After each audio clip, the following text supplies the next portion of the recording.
آج ہم عالمگیر کلیسیا اور خاص طور پر ڈومنیکن گھرانے کے ساتھ مل کر ان کے بانی مقدس ڈومنک کے جسد مبارک کی منتقلی کی عید منا رہے ہیں۔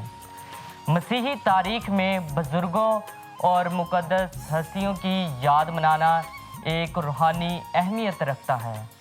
انہی مقدس تقریبات میں سے ایک مقدس ڈومنک کے جسد خاکی کی منتقلی کی عید بھی ہے، جو ہر سال 24 مئی کو منائی جاتی ہے۔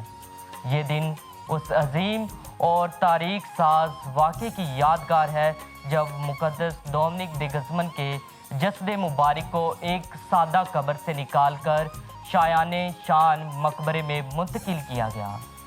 یہ واقعہ 1233 میں ان کے وفات کے 12 سال بعد اٹلی کے شہر بولونیا میں پیش آیا۔ مقدس ڈومنک جو کہ ڈومنیکن آرڈر کے بانی ہیں، انہوں نے اپنی زندگی کلیسیا کی خدمت، تبلیغ حق اور تعلیم انجیل کے لیے وقف کر دی۔ وہ 1221 میں وفات پا گئے اور ایک سادہ قبر میں دفن کیے گئے۔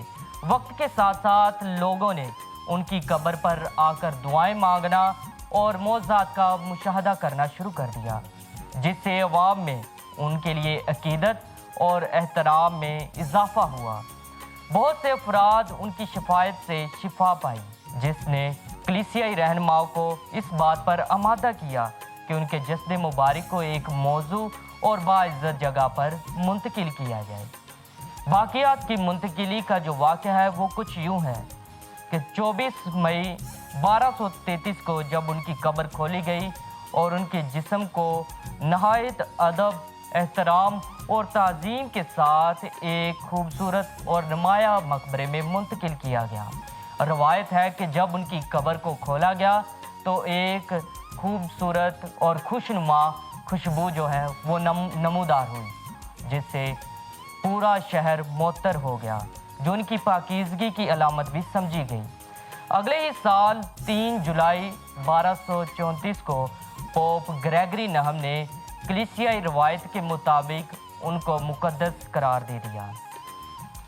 یہ عید صرف ایک جسم کی منتقلی کی یادگار نہیں، بلکہ یہ کلیسیا کے لیے ایک روحانی تجدید کا لمحہ ہے۔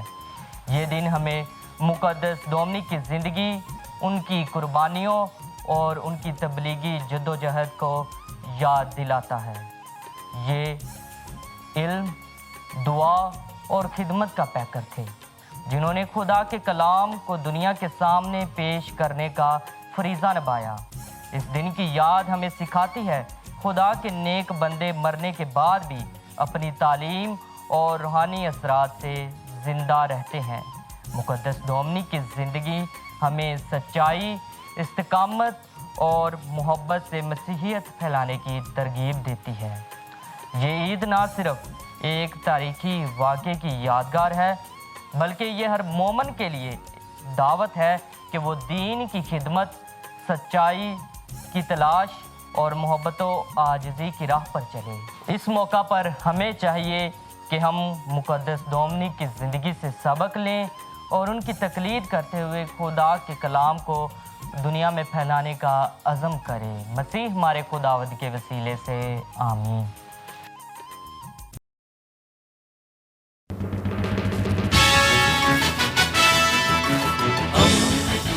دوستی کا پیمبر، ریڈیو ویریتاس ایشیا۔